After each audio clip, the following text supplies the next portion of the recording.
They're taking the runway now, an aircraft that, like the F-35B and like the Typhoon, will be a major feature of RAF expeditionary operations well into the future.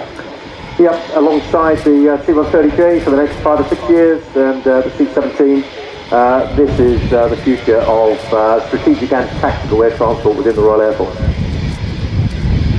There is indeed an RAF example of this type in the static display. It's one we've seen demonstrated by its manufacturer at the Air Tattoo on many occasions in the flying programme, and so it is again this year, with a display that starts straight from takeoff into a steep turn, all the while the agility of this big 4-turboprop airlifter much in evidence.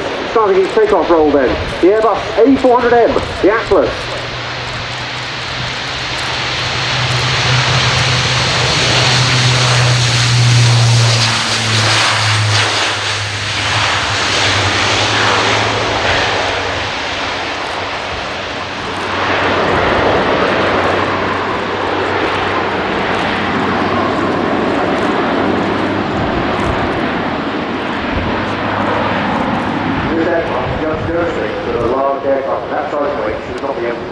That angle of flying is about 25 degrees over. Absolutely unbelievable.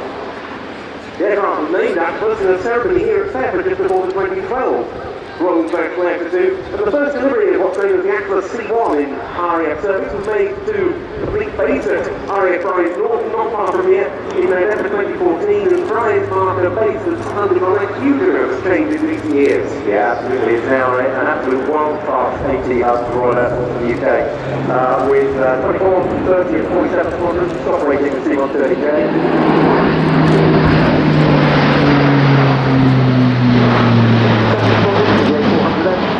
Here, obviously this one is an infantry version, and 99 squadrons with the C-17s. We've then got the Voyager, which is operated by 101 and number 10 squadron. Project Future Rise has now come to fruition with 3,500 people going in through that main gate on a daily basis. The first delivery of a production A400M was the French Air Force in 2013, and the Turkish Air Force and the RIAT now have the Type in service also, as does the German Air Force, the Luftwaffe and the Royal Malaysian Air Force has received the Type 2. The French have already been using their A400Ms to support their operations in Mali.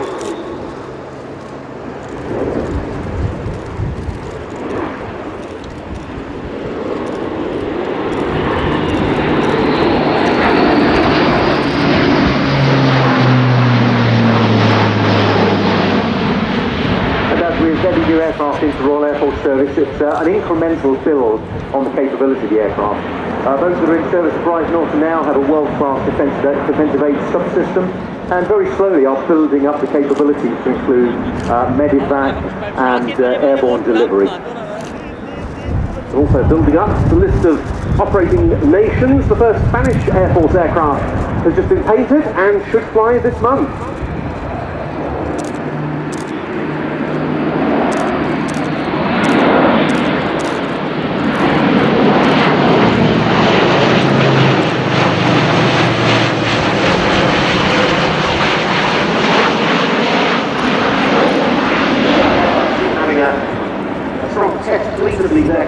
This one is FN6 comes after they've done a grass runway certification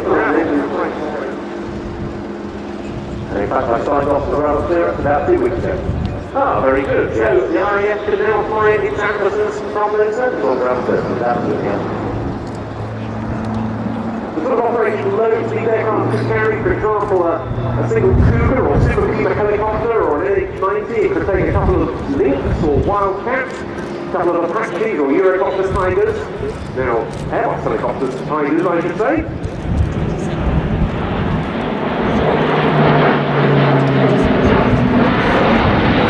The aircraft is also capable of air-to-air refueling if customers so desire, everything from helicopters to other large aircraft and fighters.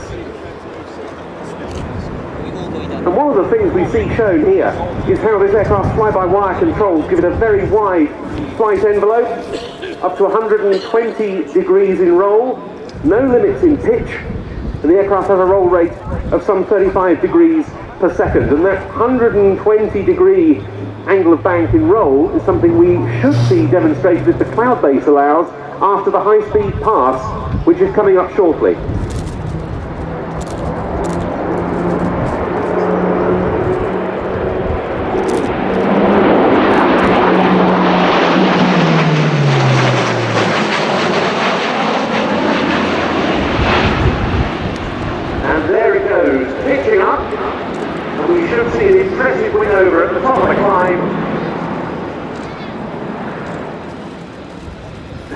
so just into cloud at the top. Wow, there should be some good photos of that. The aircraft is only capable of 410 knots at 40,000 feet. Quite a fast aircraft given the size and the fact that it is nevertheless a turboprop aircraft.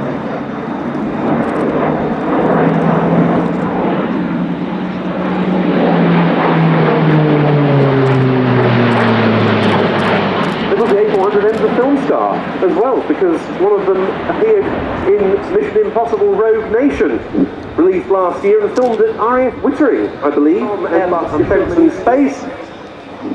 And we have, appropriately enough, a British test pilot captaining it in the shape of Anthony Flynn, and joining him as co-pilot for today's display was Francois Brun. The aircraft will be coming in for a short landing. It's worth taking here a moment to remember one of the leading lights in the A400M programme, a man who demonstrated this aircraft when first it came to the Air Tattoo for its British debut in 2010, the former chief test pilot of what was then Airbus Military, Ed Strongman. Ed was a delightful chap. He always enjoyed displaying at the Air Tattoo. He really set the tone for all the A400M demonstrations that followed. So, very sadly indeed, Ed died earlier this year, and so this display is dedicated to him. Fred Strongman then, into land, the Airbus Defence and Space A400M, the Atlas.